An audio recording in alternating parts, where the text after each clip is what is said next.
Oh, this is Wade Frazier. This is November 4th, 2025 at 8 p.m. This is my fifth video I've made here for this little experiment. And there's kind of been a method to my madness in my previous posts. I first did one on my journey, one on the source of free energy, another on the JFK assassination, and then my review of the journey of life on Earth and the human journey. And those videos should help people understand how corrupt our society is, and all societies really. In a world of scarcity, this is just what happens. What is being hidden from the public, and what the role of energy is played in the human journey and in the journey of life on Earth. That's in a nutshell what my work's about. This video is going to outline what I call the fifth epoch of the human journey and what it can look like. And this is something that, again, I began dreaming of this back when I became Dennis Lee's partner almost 40 years ago, and what the transformative impact of free energy would be. And many years of study that I've engaged in since then uh, make the vision I'm about to present really not very imaginative. It's like these are just logical outcomes of abundance. If energy abundance, again, abundance can only happen with energy abundance, and it takes some scientific understanding and set literacy to understand that. But if again humanity enjoyed abundant, harmlessly produced energy, what would our world look like? What could it look like? And anyway, what I'm about to present is what I think it could look like. And I don't think it's really that imaginative. It's just understanding the role that energy does play and understanding what would happen if all of a sudden energy was abundant.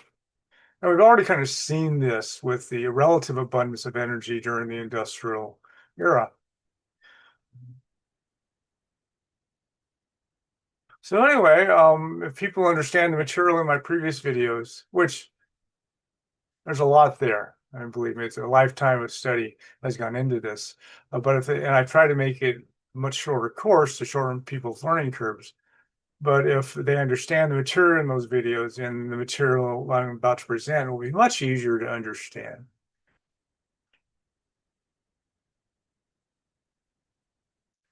One of the things I've stated, for many years is that the people I seek have to have awakened past the reality that we're fed from our cradles, the indoctrination and conditioning that we all receive, which is to turn us into members of our society in groups, our society. So we'll be, proud members of our societies, and we'll, defend it against all others and all those kind of territorial ape behaviors.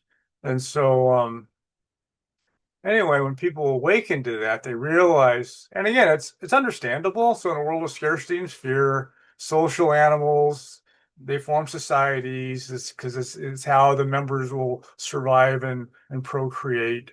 This is understandable, but it's also predicated based on a world where energy is very scarce, resources are very scarce, and so you're basically battling with your neighbors over resources. This is the root of all wars, and never more evident than what's happening in the Middle East today.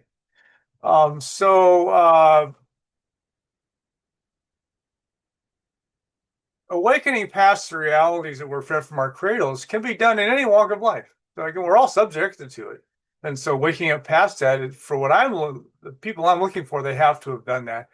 And I can't do it for them. You can only awaken through experience. And again, back to my disillusioned idealists, people who wanted to make the world a better place, joined up all sorts of organizations thinking this is where they can make a dent. And if they had their eyes open for long enough and they pursued their ideals, they eventually realized that it was like going to Oz and looking behind the curtain and seeing that it was all a charade. Um,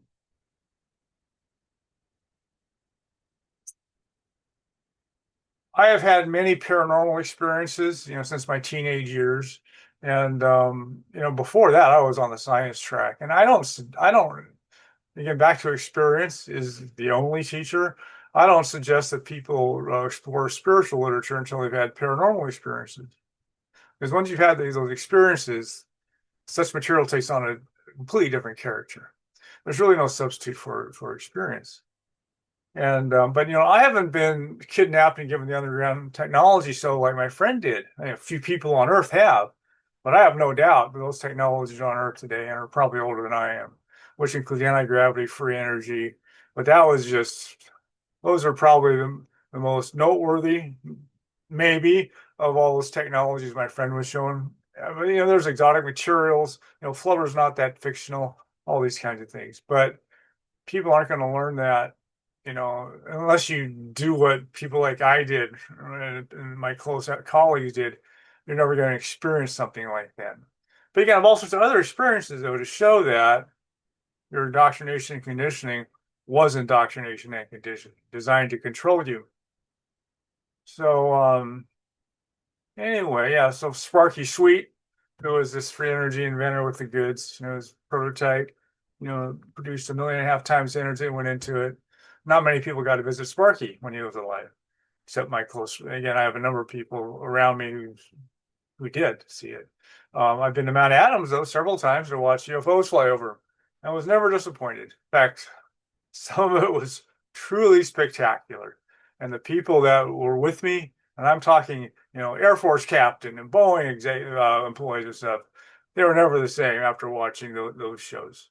And I've had many extraordinary paranormal experiences. And anyway, and several people close to me have invented free energy tech, seen it in action. Uh, Usually had hell to pay. And that's quite a few people in my circle. They've had these kind of experiences. Um, and so the people I'm seeking need to bring free energy tech, et cetera, out of the realm of speculation, fantasy, tabloidish quite often, into the realm of this stuff's real. And it's not that difficult to produce. And that's my intent is eventually to produce it. But I can't do it by myself. So I'm reminded, in fact, back to the free energy issue. I remember when I read Raymond Moody's latest near-death experience book. There's a quote in there. He quoted some guy who said, nobody believes in near-death experiences until they have one themselves. And then that's all they can talk about. It overwhelms the rest of their life. And I never had a near-death experience or an out-of-body experience, but I don't doubt they're real. Yeah, I've been around too many wild paranormal experiences to really doubt much about any of that. And I've read hundreds of NDE accounts and many books, and there's an amazing consistency to them. And in fact, when people come back from near-death experiences, they come back better people, and they realize that life is all about love. And to me, there's no greater testimony to the truth of their experiences than that transformation of their lives.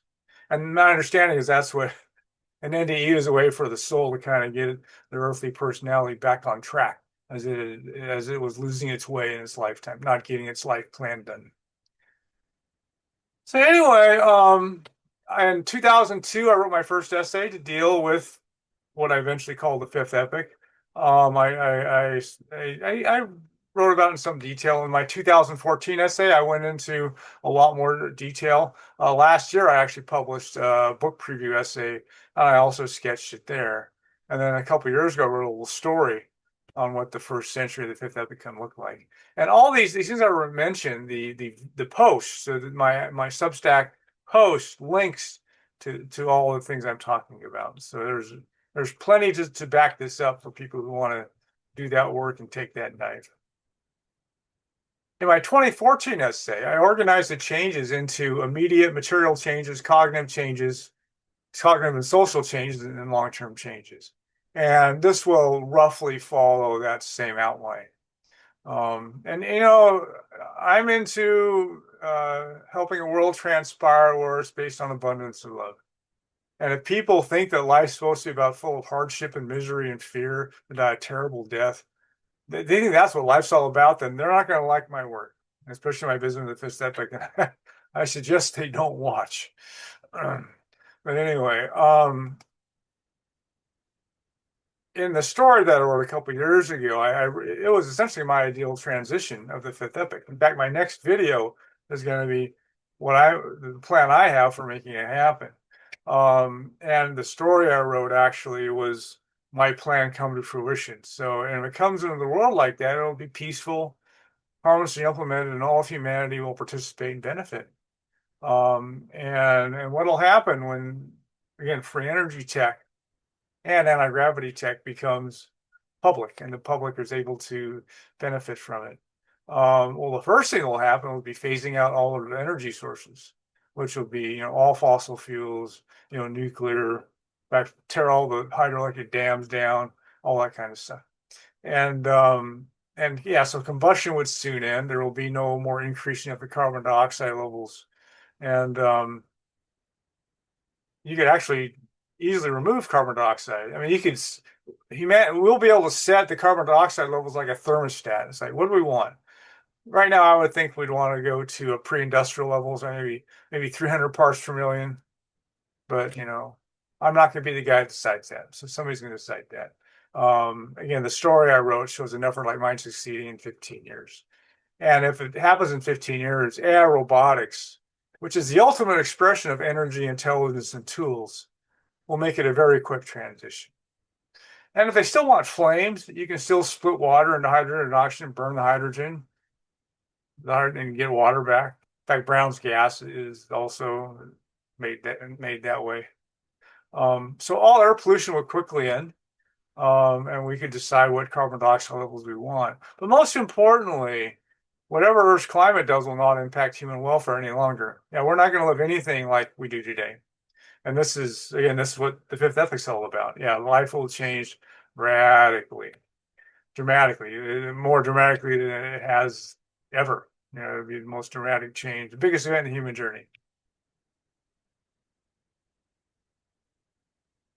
So water, again, back to free energy. In fact, Stephen Greer, to his credit, he's written about this for a long time. It's like industrialists know that if you had free energy, there would be no pollution, from chemical industrial processes, et cetera. The reason they pollute, et cetera, is energy scarcity. So it's like it's too costly to clean up the mess, and I think, and well, I imagine they probably won't make a mess in the first place. But even if they, in the fifth epoch, no mess will be made. Nothing's going to be vented to the environment, either the air or the water or the ecosystems. It's going to be harmful.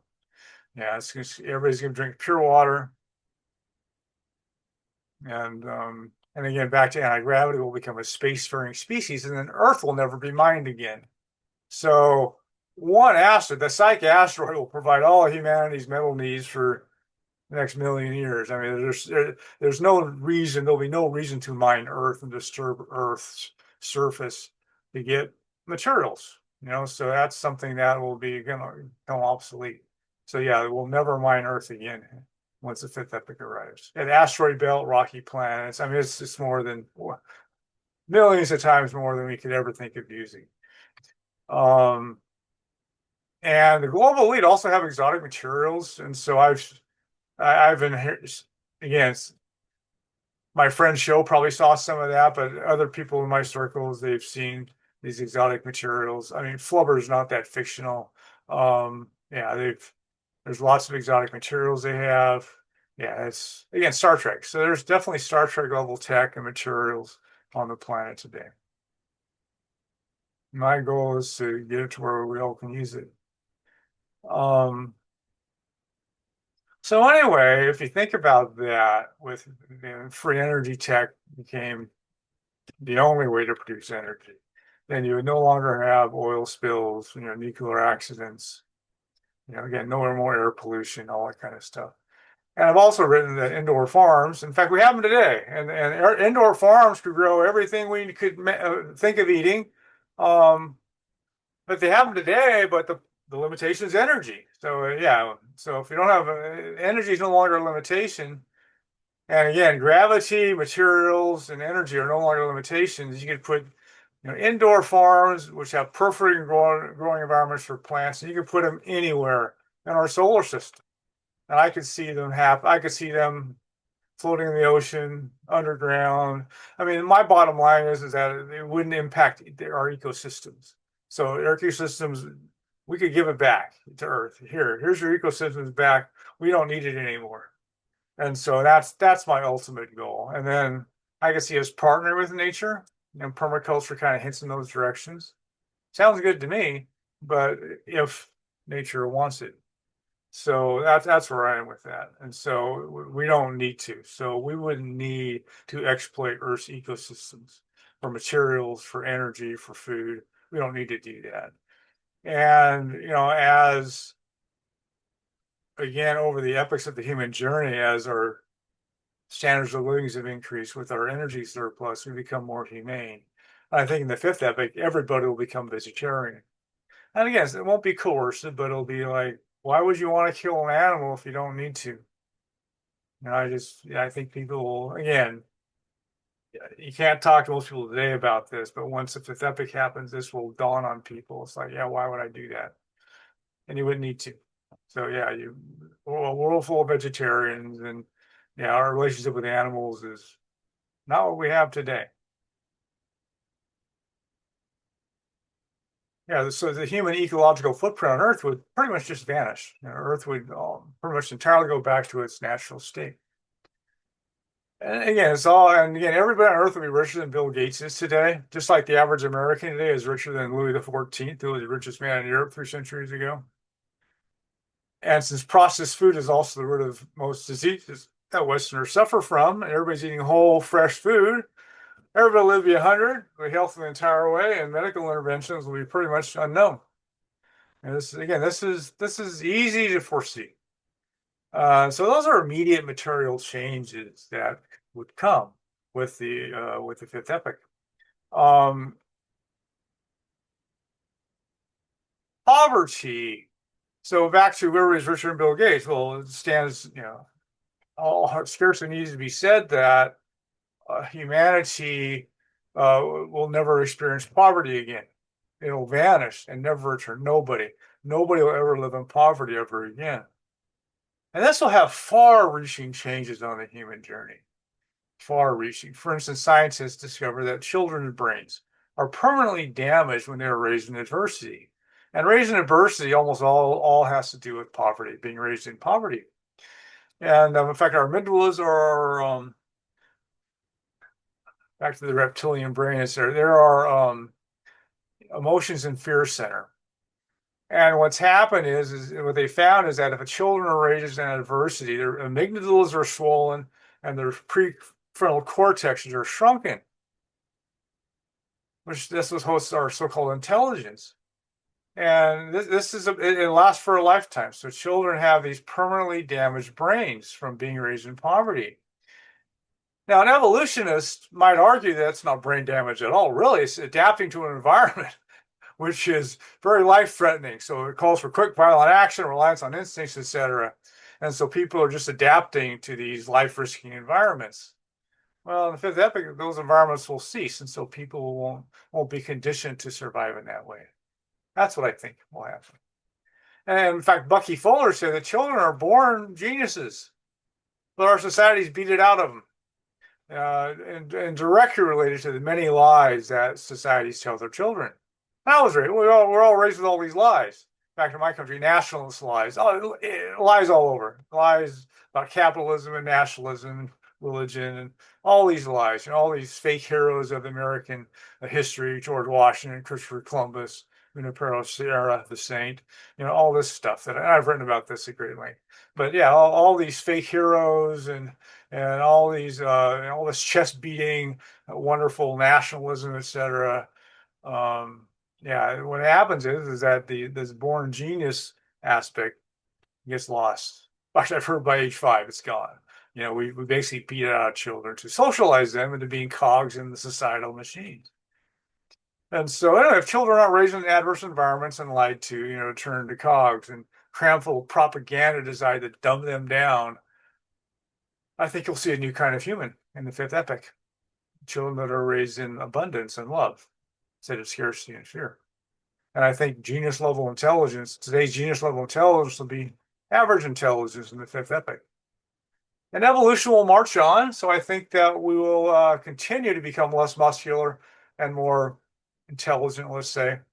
Our native intelligence hasn't changed probably in 60,000 years in general, but our collective intelligence has gone up dramatically.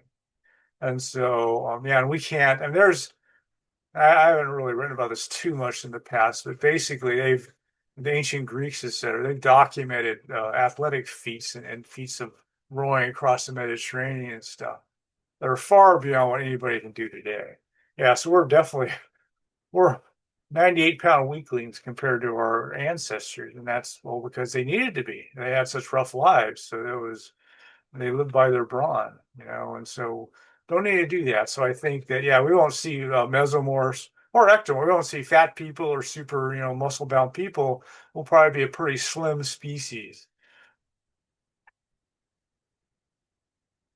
And so many things on the cognitive front will end. And almost all of our, again, I've said it many times, science will bear only a faint resemblance to what we see today, today's version of science. But like economic theory will pretty much just vanish. Economic theory was, like economists have usually just been warriors, intellectual warriors for the capital class, justifying elite, why the elites got all the marbles, anyway, almost all economic theory will die but deserve death as well as many other ideologies, nationalistic ideologies. And the concept of money will become meaningless. Yeah, money will again, these are all primitive, means to live in a world of scarcity. But in a world of abundance, it stops it becomes meaningless. And humanity will quickly be seen to be one family. Again, it's like, again, we are one family. We should be one family. And so, yeah, behaviorally modern humans, the differences between us are very minimal across the world. There's been no geographic isolation has given races to ethnicity and races. This is geographic isolation, but in the fifth epoch, people will travel throughout the solar system or anywhere on Earth they want to go to, almost really quickly. And so geographic isolation will end. And when that ends, one of the first things to go end will be the idea of nations. Yeah, nations will all those kind of territorial constructs will end. Humanity will have one culture, one language, one race. In-group ideologies that pits, us against them, that will cease to exist. Elites will cease to exist, as will many social rules. In fact, the nuclear family may become quaint. It's like people can still do it, but I think that we're going to see something different. I mean, certainly a mother will not be dependent on some breadwinning man, okay, to bring it home. That won't happen. And so, what's that's going to look like? I'm not sure. And I think it'll be up to Fifth Epic people to decide what that's going to look like. But I think it will look very different than what we see today. Um, Professions, yeah, almost most professions will vanish. In fact, the so-called workday will be a few hours, maybe at most, and but it'll be the highlight of people's days. And so this is where, there's just there'll be some short-term hedonism. Like I've heard when you leave the Mormon church, you engage in a couple of years of hedonism, and it's like I can see a little bit of hedonism at the beginning of the fifth epoch, but eventually, just playing and partying is going to become pretty empty. In fact, people doing drugs are always a brief escape from misery. All addictive behaviors are these kind of brief escapes from misery. There won't be any misery. So all these addictive behaviors will vanish. And that'll be something that I can see like a 10-year concerted global effort to help everybody overcome their addictive behaviors, whatever they are, and again, in the fifth epoch, that can all be taken care of. I think relatively easily. That'll happen. But when that happens, and then anyway, so that couple few hour workday, whatever, it'll be a highlight of people's days. It'll be when they're actually contributing to their societies, their global society, contributing to humanity. And it won't be drudgery. So robotics, in my lifetime, robotics will be able to do anything a human can do and better. Anything physically. Oh God, back in the 90s, computers beat humans in chess, and so AI robotics will be able to do anything people can do and better. I mean, in my lifetime, this will happen. And but it needs a lot of energy for that. And that's again back where that's where free energy comes into the ball game. And but as far as what our arms, hands, and legs can do, robotics can do all that. And what will happen is that human creativity will be unleashed like never before and giving full reign. And again, and creativity in a world of abundance and love, we've never seen that before. Man, sign me up. I mean, when people are being creative in order to serve love, to serve the whole, that's going to be something to see. I hope I live to see it. We'll see. What will also end will be cities. And so this is something I've written quite a bit of my work about this cities. Why does civilization appear? And it's basically an energy dynamic, And so again, cities themselves are based on low energy transportation lanes, et cetera. And cities were enable people to interact socially. A lot of people interact socially in professions. So you had people who are relieved from subsistence duties, mainly professions and elites, and they rode on the backs of the peasant class, who raised all the food. All agrarian civilizations were like this, 80, 90% of the population was involved in raising food, and they had this very thin professional elite class right on top of them, taxing them usually ruthlessly to they could feed them. Well, all that just disappears, and then the whole concept of quick communication. We already have the internet, et cetera. And so in the fifth epoch, anybody can communicate with anybody at any time who wants to. You can be with anybody almost any time. And again, travel the planet in a few minutes. I mean, these are all so geographic limitations, all these things will end. And people would rather, I've seen the polls, people would rather live in pastoral environments with urban amenities. In the fifth epoch, easy, easy that people will be able to do that, and so again, what exactly that's going to look like, I don't know, but I don't think cities as we know them won't exist. There may be something kind of like a city, which would be like, but there'll be like more works of art and partnerships with humans in nature, and maybe temporary social gathering places, but people won't live in them, or few will. People won't. People would rather live with nature. In fact, what cities do exist, I'm sure, will be deeply embedded in nature. So yeah, you're not going to see, you know, miles of asphalt and concrete. That's not going to be how it's. That's all going away. And I see an effort again. So early in the fifth epoch, I see what I call planetary cleanup. So it's going to be remediating all that back to nature. Um, in fact, I get into it. We'll clean up all the space junk. We're going to clean up our mess. So and people will want to. It's like, let's clean up the mess. We're going to live here. And so let's clean up the mess. Let's see if we can repair the damage that we've done, which has been immense damage that we've done to Earth and our fellow species. Toxic industrial chemistry will end, as I mentioned. Ecosystems will regenerate. But I hope humans help that process along. So remediate the cities back to nature, regenerate their ecosystems, and turn it into heaven on earth. Um, Again, this would be easy stuff to do. And so people think that if all of a sudden in the fifth epoch, people will sit around and do nothing because they have nothing to do. It's like, no, there's horizons of the human potential and experience that haven't even been glimpsed yet. Okay. And yeah, cleaning up our mess will be, I think, one of the first orders of business, and it'll be fun. It'll be productive. It'll be wonderful. People will want to do it. Yeah, because again, everybody's going to live in abundance. And it's like, again, I think this isn't too hard to imagine this stuff that people want to do that. People are basically good. And I said, if you take them out of the crucible of scarcity and battling for survival, said you're going to see a new kind of human. And you're going to, the things we see today will just not be seen. Crime, violence, warfare, all that is rooted in scarcity, and it'll all disappear. Or no all organized religions are corrupted. And again, world of scarcity, it all always happens that way. So I mean, the masters, I respect the masters and their insights, but what was erected in their names, it all, world of scarcity just does. In fact, it's the priest class usually find a way to get fed. And so this is one of the universals. And yeah, so human view of spirituality become vastly more enlightened, and all dogmas will end. In fact, the only dogma I see that will be in human societies will be the dogma of harmlessness and safety. And so we're going to live we're going to live harmlessly, and everyone will be safe. And so that'll be the only dogma. Um, and again, I can see a transition period. So there's going to be people who are like, hey, violence is how I get what I want, all this kind of stuff. And I see a short transition period where, and I've advocated peacekeeping grandmothers, etc., to make sure that this is a peaceful transition. And those who just can't play nicely are going to get a timeout. And again, there'll be some people will have to be sequestered from society, but until they are able to, play nicely, and there'll be places of healing, not punishment. And so there'll be some of that, but I think not much.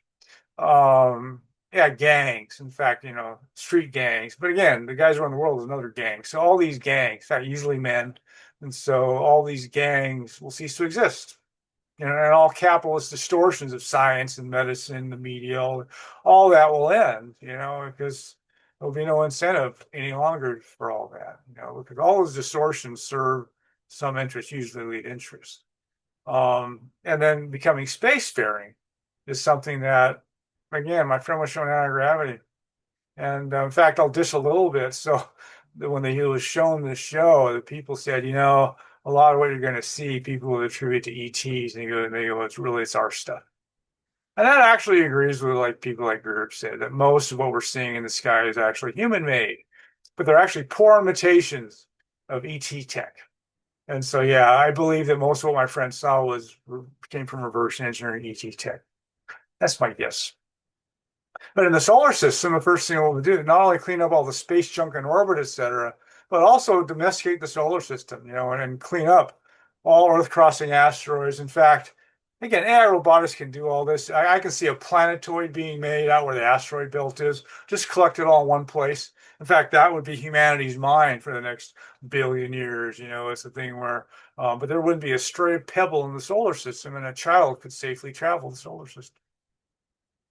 And people who fear, a sky full of crazy people in their vehicles, no, it won't be that way. The human piloted vehicles are coming to an end quickly. We're already seeing it, so there won't be human piloted vehicles, and there won't be any accidents. Again, back to safety and harmlessness. So everything that gets invented and developed, the top priority will always be, is this harmless? Is this safe? And when human ingenuity that becomes the guiding principle, then it's easily going to be achieved. Anyway, so this is my sketch. In fact, this didn't take too long, only a half hour so far. That's my sketch of what the fifth epoch could look like. And there's so much I could probably go on for a long time about that, but it's a thing where, but that's the sketch. And I've been living with this for, again, almost 40 years. And I know I can barely imagine what the fifth epoch will look like. This really just scratches the surface of what the fifth epoch could look like. So anyway, it's like, to me, I'd like to see that show. I'd like to glimpse it, and people like Michael Rhodes, one of my wonderful mystical influences, paranormal. He's visited some future Earths where he's visited some of those worlds, and he's also visited nightmare worlds, nightmare future Earths. But he's also visited Earths where people chose love, and what happened from it. In fact, my path is in my opinion, the love and enlightenment path is the only one that I'm interested in. And I think it might be the only one that will work because I've seen, and in fact, I'll get into the next video, all the stuff that doesn't work and why what I'm advocating, I think might. And so anyway, that was all I have to say for this evening. So I wish you well and good night.